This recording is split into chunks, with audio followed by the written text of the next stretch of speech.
21મી સદીનો યુગ એ સુખ સુવિધાઓનો યુગ છે. હવે તમને યાદ હશે કે 90sના દશકામાં એક લાઇટ બિલ ભરવામાં કેટલી મહેનત કરવી પડતી હતી, કેટલી લાંબી લાઈનમાં ઊભા રહેવું પડતું હતું. અને આજે ગૂગલ પે જેવી યુપીઆઈ એપથી સેકન્ડ્સમાં લાઇટ બિલ ભરાઈ જાય છે. તમને યાદ હશે કે પહેલાના જમાનામાં એક રૂમ રસોડાના ઘરમાં પરિવારના 8 થી 10 સભ્યો રહેતા હતા અને મજાથી રહેતા હતા. અને આજે 3 બેડરૂમ અને 3 બાથરૂમ વાળા ઘરમાં પરિવારના 3 કે 4 જ સભ્યો રહે છે અને તેમ છતાં એવું કહે છે કે ઘર નાનું પડે છે. પહેલા એક સ્કૂટર ઉપર પરિવારના 5 સભ્યો મજાથી ફરતા હતા, જ્યારે આજે પરિવારના 3 કે 4 સભ્યોની વચ્ચે 2 ગાડી અને 2 ટુ વ્હીલર હોય છે અને તેમ છતાંય આપણે એટલું એન્જોય નથી કરી શકતા. તો જોવાની વાત એ છે કે ખરેખર આપણી લાઈફમાં સુખ સુવિધાઓ બહુ વધી ગઈ છે, આપણી લાઈફ બહુ જ ઇઝી થઈ ગઈ છે. તો પછી આપણે આટલી બધી સ્ટ્રેસફુલ લાઈફ કેમ જીવીએ છીએ એ પ્રશ્ન છે. તો આનું કારણ એ છે કારણ કે આપણે પરિણામથી એટેચ થઈ ગયા છે. એટલે નાના કામ કરવામાં પણ આપણે ખૂબ જ સ્ટ્રેસ ફીલ કરીએ છીએ. જ્યાં સુધીને કામ પૂરું ના થાય ને ત્યાં સુધીને આપણે માથા પર ભાર લઈને ફરીએ છીએ. નાના કામમાં પણ સહેજ કોઈક નાની અડચણ કે નાનો પ્રોબ્લેમ આવી જાય એટલે આપણે આકડ વિકડ થઈ જઈએ છીએ અને માડ એક પ્રોબ્લેમ સોલ્વ કરીએ ત્યાં તો બીજો પ્રોબ્લેમ આવી જાય છે.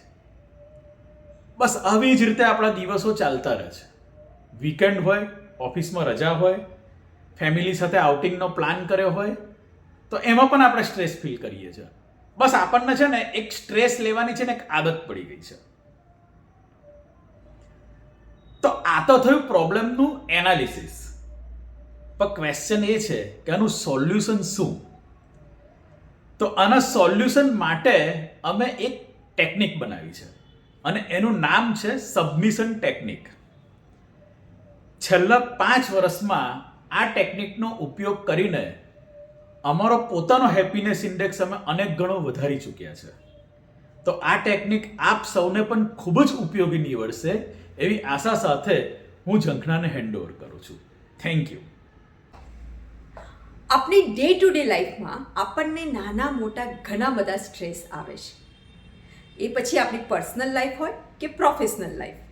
ફોર એક્ઝામ્પલ, પ્રોફેશનલ લાઈફમાં સપોઝ તમે કોઈ કંપનીમાં જોબ કરો છો તો આપણી અંદર એવા પ્રશ્ન ઊભા થાય કે આપણે જે કામ કરીએ છીએ એ સક્સેસફુલ જશે કે નહીં જાય, આપણા બોસને આપનું કામ ગમશે કે નહીં ગમે, આપણા સબઓર્ડિનેટને જે કામ સોંપ્યું છે એ સક્સેસફુલી ડિલિવર કરી શકશે.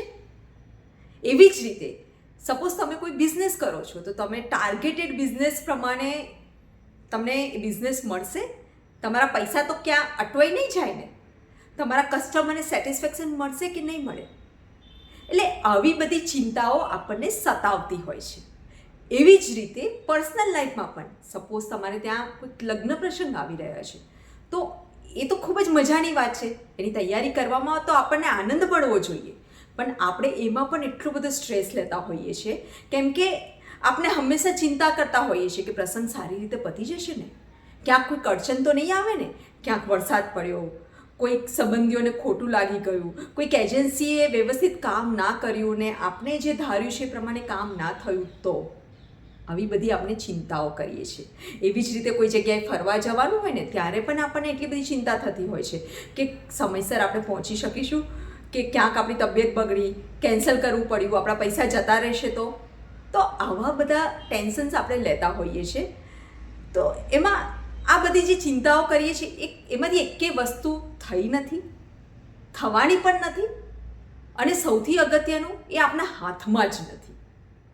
તો આપણે આવી વસ્તુનું ટેન્શન એટલા માટે લઈએ છીએ કે આપણે રિઝલ્ટને પકડવાનો પ્રયત્ન કરીએ છીએ, કંટ્રોલ કરવાનો પ્રયત્ન કરીએ છીએ કે આપણે જે ધાર્યું છે ને એ પ્રમાણે જ થવું જોઈએ અને જો એ પ્રમાણે ના થયું તો આવા બધા પ્રશ્નો આપણા મનમાં ચાલતા રહે છે અને એના કારણે આપણે નેગેટિવ ઓવર થિંકિંગમાં જતા રહીએ છીએ. નેગેટિવ ઓવર થિંકિંગ કે આમ થશે તો, તેમ થશે તો, ફલાણા સાથે આવું થયું તો મારી સાથે પણ થશે તો.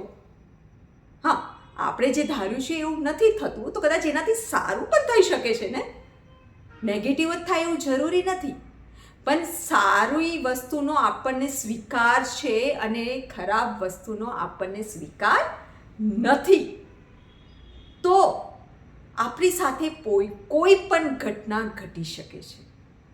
કોઈ તમારા વિશે ખરાબ વિચારી શકે છે, આપણા સંબંધ બગડી શકે છે, આપણાને નુકસાન જઈ શકે છે, આપણી તબિયત બગડી શકે છે, કંઈ પણ થઈ શકે છે. એનો સ્વીકાર હોવો જરૂરી છે. કેમ કે આને આપણે સ્વીકારી લઈશું ને તો મેન્ટલી આપણે રિલીફ થઈ જશે, રિલેક્સ થઈ જઈશું. કંઈ પણ થઈ શકે છે, આપણે મેન્ટલી પ્રિપેર્ડ છે. કેમ કે જે આપની ઈચ્છા પ્રમાણે નથી થતું એ ભગવાનની ઈચ્છા પ્રમાણે થાય છે. અને ભગવાન હંમેશા આપના માટે સારું જ વિચારે છે. અત્યારે કદાચ આપણી લાઈફમાં થોડા પ્રોબ્લેમ્સ મૂકી દીધા છે અને પ્રોબ્લેમ્સ મૂકીને આપની કસોટી કરે છે. હવે સપોઝ એ કસોટીમાંથી આપણે પાર પડી ગયા તો ભગવાન આપણને અનેક ગણું આપશે. એવી માનસિકતા કેળવવાની જરૂર છે. આવો પોઝિટિવ અભિગમ હોવો જોઈએ.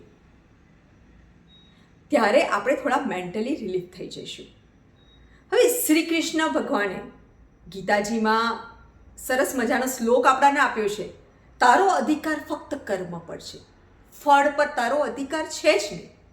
હવે આ શ્લોકને આપણે જેટલું વિસ્તારથી સમજી શકીશું એટલી જ આપણને ક્લેરિટી મળશે. ફોર એક્ઝામ્પલ, કોઈ કોલેજમાં કે સ્કૂલમાં ભણતા સ્ટુડન્ટ્સ છે.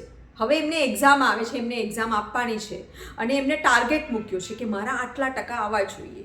અને એ ટકા પ્રમાણે જે ટાર્ગેટ મૂક્યો છે ને એ પ્રમાણે એમનું પ્લાનિંગ કરે છે, મહેનત કરે છે કે મારે આટલા ટકા લાવવાના છે. તો આ કર્મ એનો અધિકાર છે. પણ હવે સાથે સાથે એના મનમાં પ્રશ્ન ઊભા થાય છે કે હું મારો ટાર્ગેટ એચીવ કરી શકીશ ને, મારા આટલા ટકા આવશે ને, ક્યાંક હું બીમાર તો નહીં પડી જાઉં ને, ક્યાંક પેપર ડિફિકલ્ટ નહીં નીકળે ને, ક્યાંક મારા ફ્રેન્ડ્સ તો બહુ મહેનત કરે છે, મારી મહેનત થોડી ઓછી તો નહીં પડે ને. તો આવા બધા પ્રશ્ન આપણાને સતાવતા હોય છે, જેના કારણે આપણે સ્ટ્રેસ લેતા હોઈએ છીએ.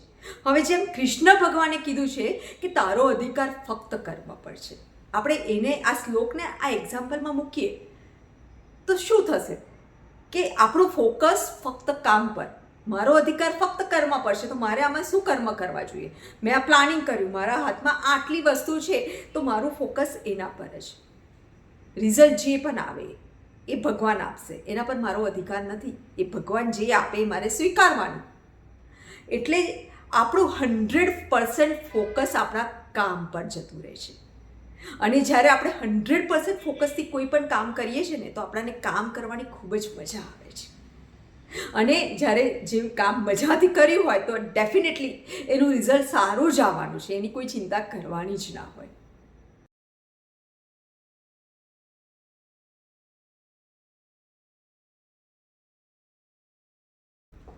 તો હવે પ્રશ્ન એ છે કે આપણે રિઝલ્ટથી ડિટેચ થઈને કામ કેવી રીતે કરી શકીએ. તો આના માટે અમે એક ટેકનિક બનાવી છે, એનું નામ છે સબમિશન ટેકનિક. આમાં એવું કરવાનું છે કે તમારે 2 કોલમ બનાવવાના છે. એક ડાયરી લો કે મોબાઈલ લો, પણ તમારે 2 કોલમ બનાવવા અને એક કોલમમાં લખવું પર્સનલ લાઈફ વર્ક અને પ્રોફેશનલ લાઈફ વર્ક. અને રોજ સવારે હવે આખા દિવસમાં તમે જે પણ કામ કરવાના હોય ને એ કોલમમાં લખી દેવા એકોર્ડિંગલી. પર્સનલ છે કે પ્રોફેશનલ જે પણ એ બધા લખી દેવા અને ત્યારબાદ આંખ બંધ કરીને આ બધા જ કામ આપણે ભગવાનને સબમિટ કરી દેવા. એટલે હવે આપણે ભગવાનને આપણા કામમાં પાર્ટનર બનાવી દીધા છે. કામ તો આપણે જ કરવાના છે, કર્મ આપણે જ કરવાના છે, પણ હવે ભગવાનની એનર્જી આપણી સાથે જોડાઈ ગઈ. એટલે આપણા મેજોરિટી કામ તો એટલા સરળતાથી પતી જશે અને કદાચ કશામાં ઓબ્સ્ટેકલ પણ આવશે ને તો આપણાને એના રસ્તા ભગવાન બતાવશે. અને સપોઝ કોઈ કામ આપણી ઈચ્છા પ્રમાણે અત્યારે નથી થતું તો એ ભગવાનની ઈચ્છાથી થશે. ભગવાન અત્યારે આપણી કસોટી લઈ રહ્યા છે અને કસોટીમાંથી આપણે પાર પડી જઈશું તો આગળ જતાં આપણને અનેક ઘણું મળશે. આવી માનસિકતા આપણામાં કેળવાશે અને આપણે ભગવાનમાં શ્રદ્ધા વધશે. એટલે એમાં છે ને નેચરલી આપણે સ્ટ્રેસ ફ્રી થઈને કામ કરી શકીશું, કેમ કે હવે આપણને ખબર છે, આપણે રિલેક્સ છે કે ભગવાન આપણી સાથે છે ને, હું તો મારું ફોકસ ફક્ત કામ પર છે, જે પણ છે ભગવાન મારી સાથે છે. એટલે એક આવી શ્રદ્ધા આપણા અંદર નેચરલી ડેવલપ થઈ જશે, ધીરે ધીરે થશે. એક હેબિટ જ્યારે તમારી પડી જશે ને, રોજ તમારે કરતા રહો, 1-2 મહિનામાં તો તમને ભગવાન પર એટલી બધી શ્રદ્ધા બેસી જશે ને કે તમને સ્ટ્રેસ ફ્રી લાઈફમાં, પર્સનલ લાઈફ હોય કે પ્રોફેશનલ લાઈફ, બધા જ કામ આપણે સ્ટ્રેસ ફ્રી કરી શકીશું. અને ત્યારબાદ બીજા દિવસે સવારે આગલા દિવસના જે પણ કામ થયા છે ને, એ બધા જ કામ આપણે, જે પણ કામ તમારા થઈ ગયા છે સફળતાપૂર્વક, એનો ભગવાનને આપણે આભાર માનવો. આ ખૂબ જ અગત્યનું છે, કેમ કે ભગવાન પાસે આપણે ઘણી બધી કમ્પ્લેન્ટ્સ લઈને જતા હોઈએ છીએ, મને આ જોઈએ છે, મારા લાઈફમાં આ પ્રોબ્લેમ્સ છે, અને જ્યારે એ સોલ્વ થઈ જાય છે તો આપણે ભગવાનનો આભાર નથી માનતા. એટલે એનો મતલબ એવું નથી કે ભગવાનને તમારા થેન્ક યુની જરૂર છે, ભગવાનને કોઈ થેન્ક યુની જરૂર નથી, પણ આવું જ્યારે આપણે ભગવાનનો આભાર માનીએ છીએ ને કે આગલા દિવસે અમારા આટલા કામ પતી ગયા, એના માટે ખૂબ ખૂબ આભાર, અને હવે નવા કામનું તમે આગળ જતાં સબમિશન કરો છો, તો એનાથી શું થાય છે કે આપણું ફોકસ પોઝિટિવિટી પર જશે. આપણે થોડા પોઝિટિવ થઈ જઈશું, ઓ મારા આગલા દિવસે આટલા બધા કામ પતી ગયા, રાઈટ. અધરવાઇઝ અત્યારે શું થાય, સવારે ઉઠો ને એટલે માઇન્ડમાં ટેન્શન, અરે આજે તો મારે આ કામ કરવાનું છે, પેલું કામ કરવાનું છે, એટલે બધું સ્ટ્રેસ, એટલે કેવી સ્ટ્રેસવાળી ફિલિંગથી તમે જ્યારે કામ કરો તો પ્રોબ્લેમ નહીં આવતા હોય ને તો પણ આવશે, એટલા બધા ઓબ્સ્ટેકલ આવશે, કેમ કે એટલો બધો સ્ટ્રેસ લઈને આપણે ઊભા થઈએ છીએ અને પછી કામ ચાલુ કરીએ છીએ. વેરેઝ જ્યારે ભગવાનનો આભાર માનીએ છીએ એટલે આપણે પોઝિટિવિટી પર આપણું ફોકસ જાય છે. ના ના, મારા આટલા બધા કામ થઈ ગયા, આજે આ કામ હું સબમિટ કરીશ, ભગવાન મારી સાથે છે એટલે મારા કામ થવાના જ છે. એટલે ભગવાનનો આભાર માનો એટલા માટે ખૂબ જ અગત્યનું છે. તો હવેથી આ મોર્નિંગ રૂટીન બનાવી દો. રોજ સવારે આગલા દિવસનું જે પણ કામ થયું છે એનો આભાર વ્યક્ત કરો, અને બીજું જે પણ આજે કામ કરવાના છે એને સબમિટ કરી દો, ભગવાનને પોતાના પાર્ટનર બનાવી દો. આમ કરવાથી ધીરે ધીરે તમારી લાઈફમાં, ડે ટુ ડે લાઈફમાં સ્ટ્રેસ ઓછો થઈ જશે અને તમે તમારા કામને ખૂબ જ એન્જોય કરી શકશો. તો આ ટેકનિકને હું સમરાઇઝ કરું છું કે આપનું ડેલી રૂટીન શું હોવું જોઈએ. તો રોજ સવારે નંબર 1, સૌ પ્રથમ આગલા દિવસે જે પણ કાર્ય થયા છે, સફળતાપૂર્વક પૂરા થયા છે, એના માટે આપણે ભગવાનનો આભાર માનવો. અને નંબર 2, આજના દિવસમાં જે પણ કાર્ય કરવાના છે એનું લિસ્ટ બનાવીને ભગવાનને સબમિટ કરવું, ભગવાનને આપના પાર્ટનર બનાવી દેવું.